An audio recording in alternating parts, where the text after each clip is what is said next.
실제 중개업 현장에서는 협의, 조정이라는 것이 입주 가능일에 가장 많이 써 있는 내용이기 때문에 이 부분을 기억을 하신다면 입주 가능일 표시에 대한 부분은 큰 문제가 없을 것으로 예상이 됩니다.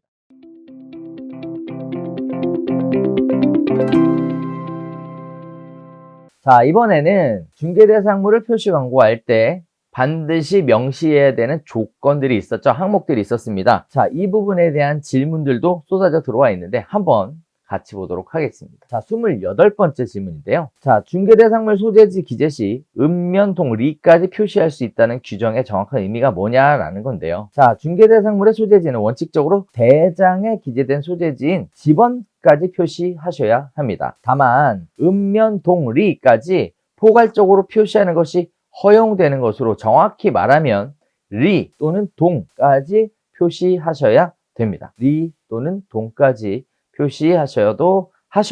그러니까 최대한 자세하게 표시하셔야 되고 지번만 표시하지 않아도 된다라는 겁니다. 자, 지번을 표시 않을 때도 중개의뢰인이 원치 않을 경우에 지번을 표시하지 않는 거지. 중개의뢰인이 지번 노출을 원하는 경우에는 반드시 지번을 노출해 주셔야 되겠습니다. 자, 밑에 예시가 있으니까요. 이 예시의 내용 참고해 보시면 좋겠습니다. 자, 29번째 질문입니다. 자, 점포주택 이야기가 나왔는데요. 1층에는 상가, 그리고 2층 이상에는 다가구 주택이 있다라는 거예요. 그때 소재지는 어떻게 표시해 줄 것이냐라는 건데요. 자, 상가와 주택을 모두 포함한 매매 또는 임대차 계약의 경우에는 주택의 소재지 명시 규정에 따라 지번까지 표시하시는 게 원칙입니다. 주택은 지번을 표시하도록 되어 있죠. 자, 다만 단독주택은 해당 건축물에 지번을 포함하지만 중개의뢰인이 원하지 않는 경우에는 읍면동리까지만 표시하실 수 있습니다. 자, 상가만을 임대차하는 경우에는 읍면동리까지만 표시하실 수 있는데요. 자, 조금 있다가 30번째 질문에 보면 층수에 관련된 부분이 다시 등장하게 됩니다. 그래서 상가를 임대차하는 경우에는 읍면동리 플러스 층수가 붙도록 되어 있고요. 단독주택의 경우에는 읍면동리까지만 표시하시면 된다라는 차이점을 가지고 있으니까 이 부분 30번째 질문과 같이 한번 생각해 보시면 좋겠습니다. 자, 30번째 질문입니다. 건축물에 층수를 표시하는 방법에 대해서 물어보셨는데요. 중개대상물이 소재하는 해당 건축물의 건축물 대장에 기재된 총층수를 표시하셔야 됩니다. 추가로 중개대상물의 층수를 아래의 구분에 따라 표시하셔야 되는데 일단 첫 번째 단독주택의 경우입니다. 총층수 외에 별도의 층수를 표기할 필요가 없습니다. 따라서 총 2층 또는 총층수 2층 이렇게 표시해 주셔야 돼요. 두 번째입니다. 단독주택을 제외한 주택, 즉 공동주택의 층수는요. 중개대상물의 층수를 표시하셔야 되나 중개의뢰인이 원하지 않는 경우 저중고로 대체할 수 있습니다. 자, 그래서 층수, 총층수 그래서 총 18층 중에 8층, 총 18층 중에 중층, 8층 총 18층 또는 총 18층 중 8층 이런 형태로 해서 총 층수와 층수가 표현해 줘야 되는데 이때 층수는 저, 중, 고로 대체해 주실 수가 있습니다. 자, 세 번째죠. 그 외의 건축물, 즉 단독주택과 공동주택을 제외한 건축물을 의미합니다. 이때는 중개대상물의 층수를 표시하셔야 됩니다. 즉 층수하고 총층수 두 가지가 같이 표시가 돼 주셔야 된다라는 거예요. 자, 여기까지 하시면 됩니다. 자, 그러면 여기서 중요한 거 단독주택과 공동주택을 제외한 건축물에서는 저중고로 표현할 수가 없다라는 사실 꼭 기억하셔야 되겠습니다. 자, 31번째 질문인데요. 이번에는 건축물 면적의 표시 방법입니다. 건축물의 면적은 원칙적으로 전용 면적 제곱미터로 표시하셔야 됩니다. 부동산 거래 현실을 반영해서 아파트의 경우에는 공급 면적, 오피스텔의 경우에는 계약 면적, 단독주택의 경우 대지 면적을 함께 표시하실 수 있습니다. 또한 다가구 주택, 기타 일반 건축물 등 공부상 세대별 전용 면적 확인이 사실상 어려운 경우에는 실측이나 계약서 등에서 확인한 전용 면적을 표시하시면 되겠습니다.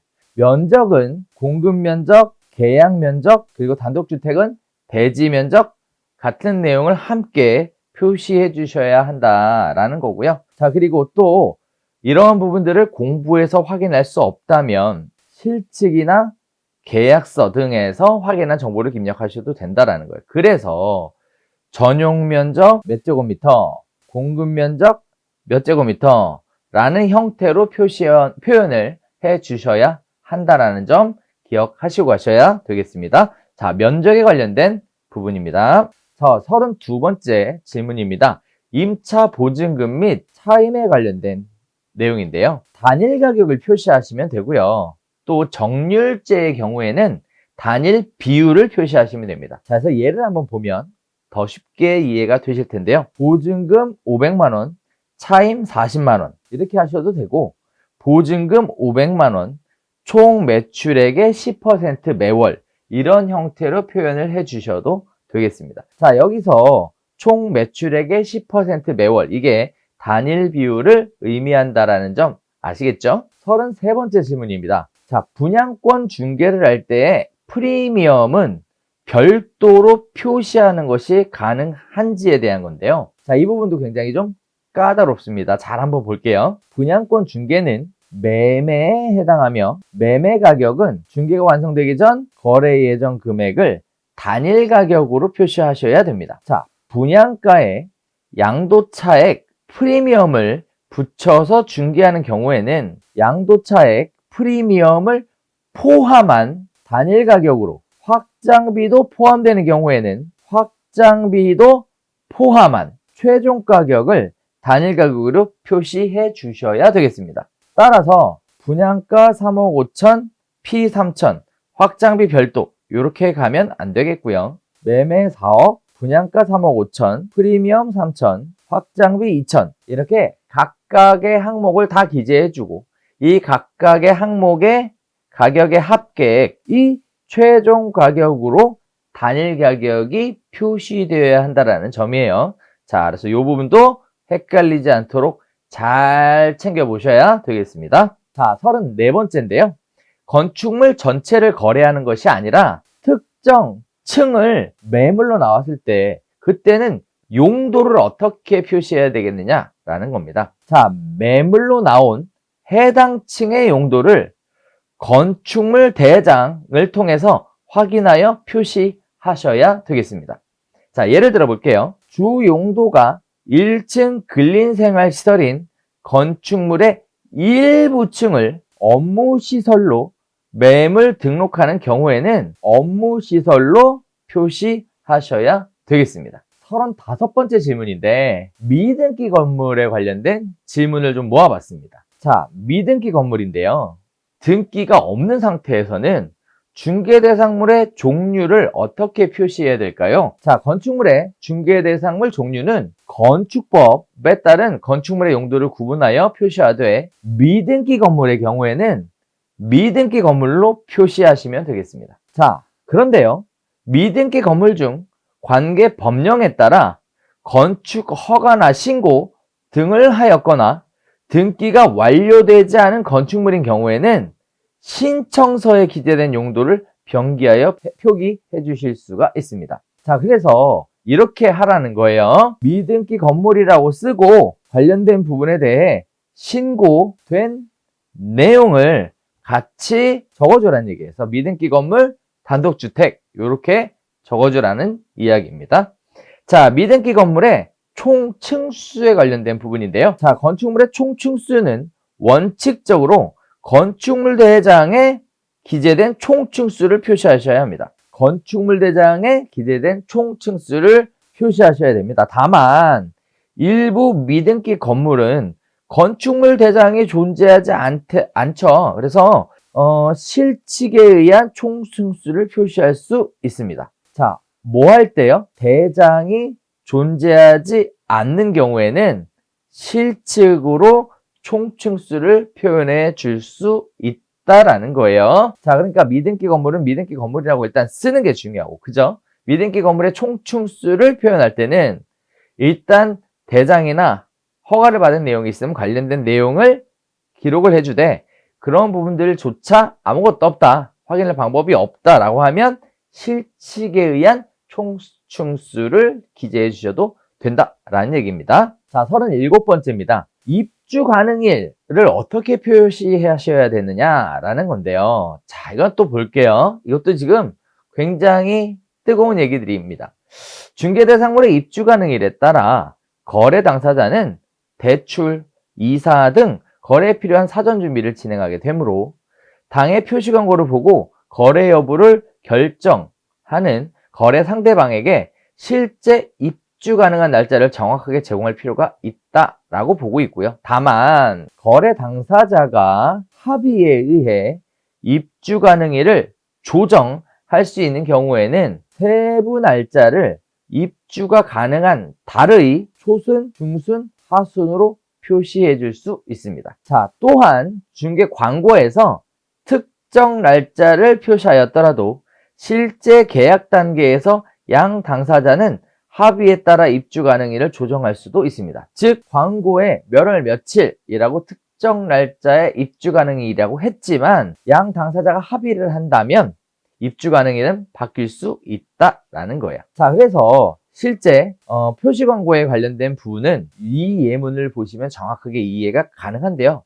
입주 가능일은 몇 년 몇 월 며칠처럼 특정한 날짜를 기록을 해주는 게 원칙이지만 즉시 입주와 같은 방법으로 기록하셔도 되겠습니다. 또한 협의에 의해서 입주 가능일을 조정할 수 있는 경우에는 몇 년, 몇 월, 초순, 중순, 하순 이런 형태로 기록을 해 주셔도 된다라는 거예요.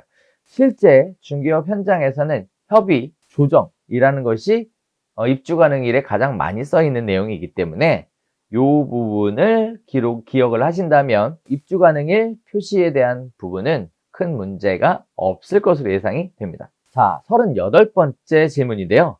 방수 및 욕실수를 기재할 때 상가 건물은 어떻게 표시해야 되냐라는 질문이 있었습니다. 상가 건물은 크잖아요. 네, 큰 건물 안에서의 방실, 욕실수는 어떻게 해야 될까인데요.